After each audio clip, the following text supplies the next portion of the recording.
Welcome to this new how-to. In this how-to we're gonna look at the autopilot of the E175, also known as the Embraer 175. It's version 092, right? So if you're using a newer version and watching this video somewhere in the future, because this is currently the latest version, then I would say it might work a little bit different.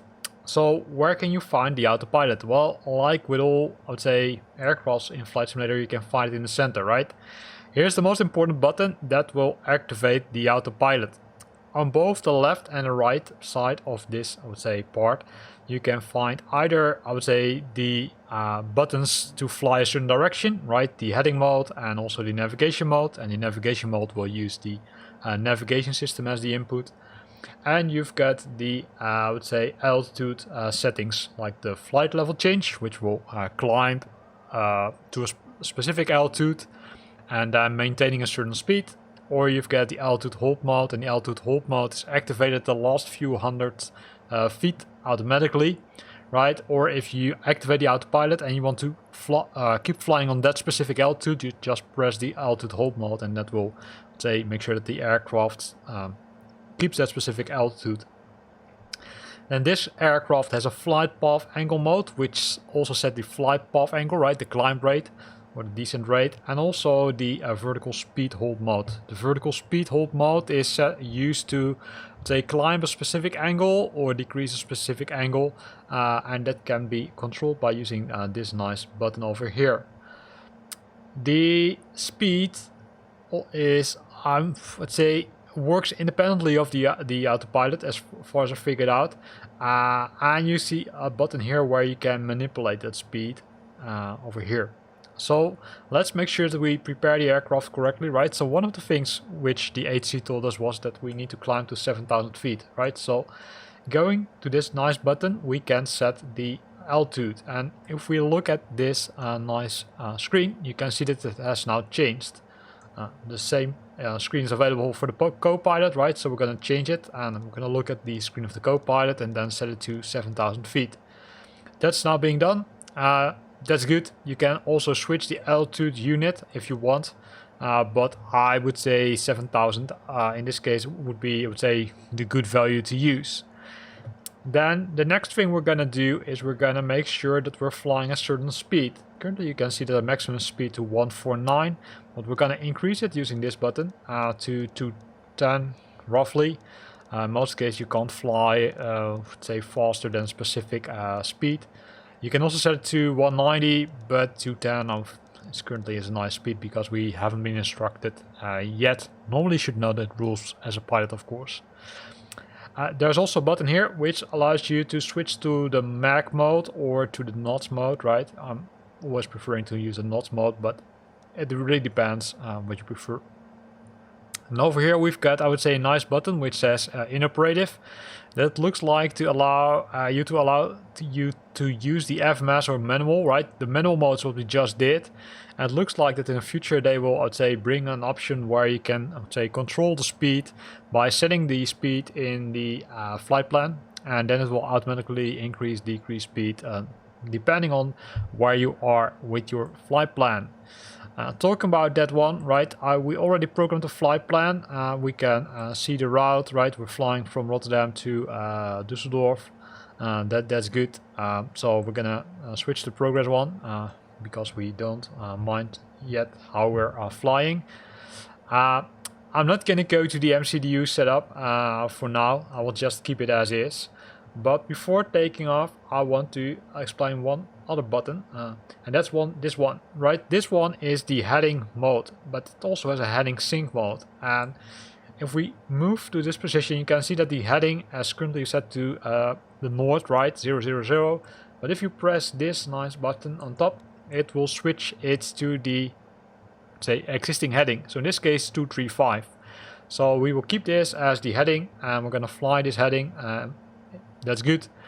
We don't need to change it, and if we want to change it, what we're going to do, of course, once we're airborne, we can use this small button. If we want to use the navigation system as I would say direction, then we're going to use this button, and Once you are, I would say, ready for landing, you can use the approach mode, because the approach mode will try to capture the glide scope if it's ILS, and then will bring you, I would say, close to the runway. Of course, you still need to land yourself because it's not an auto landing system. Bank angle limit. That one, I would say, allows you to define, okay, how sharp the aircraft can turn.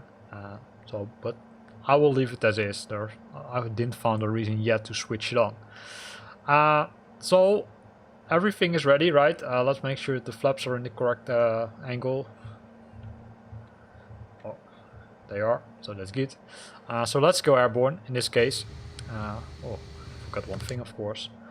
Let's switch this to high.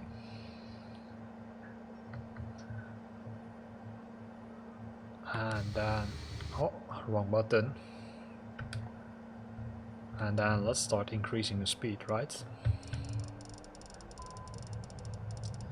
It's gonna complain that we didn't configure any takeoff, but that's because, of course, we didn't went to the MCDU process, which you normally need to do to set up the let's say flight plan, right? So not the flight plan, the takeoff, speed, etc.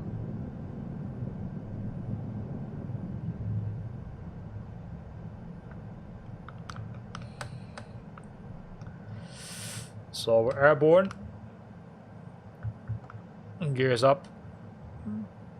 We're flying, I would say, nice speed. So I'm gonna push up the flaps. Gonna push the aircraft a little bit down. Going to 119.055 KLM. And we will wait with activating the autopilot until we're flying, let's say, a correct speed. And that's what we do now. So we're gonna push the toggle autopilot option. So as soon as you do that, things will change, right? You can see that the AP is now switched on. This one stands to roll, which means it didn't, I would say, have a specific direction where it's gonna fly to. And down, of course, we've got the FPA mode, because the FPA mode is activated automatically as soon as you switch on the autopilot, right? And it's switched on until, of course, we're close to the altitude which we want to fly, which is in this case 7,000 feet. Now if we want to keep flying the 235 heading, we're gonna switch on this option.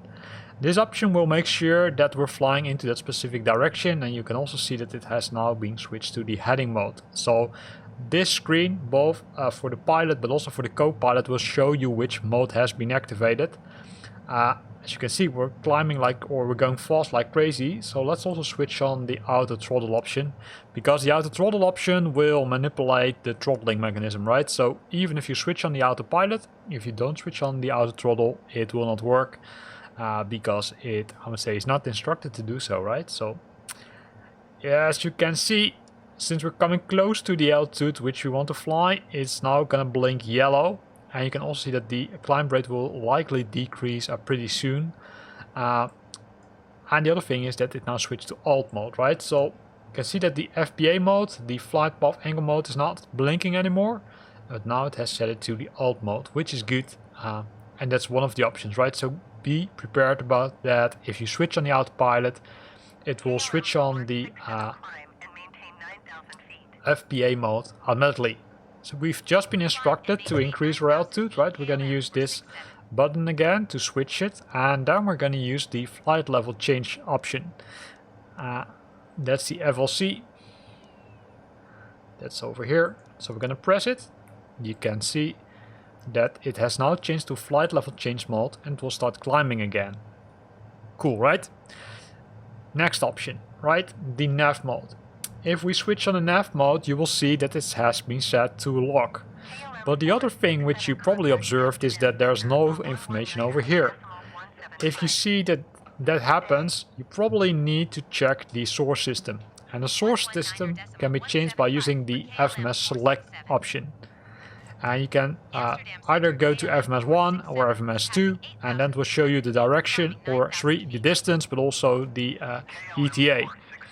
Once you have this one activated, you can see that it switched off the navigation mode, so you need to switch it on again. And then you can see that it switches to LNAV.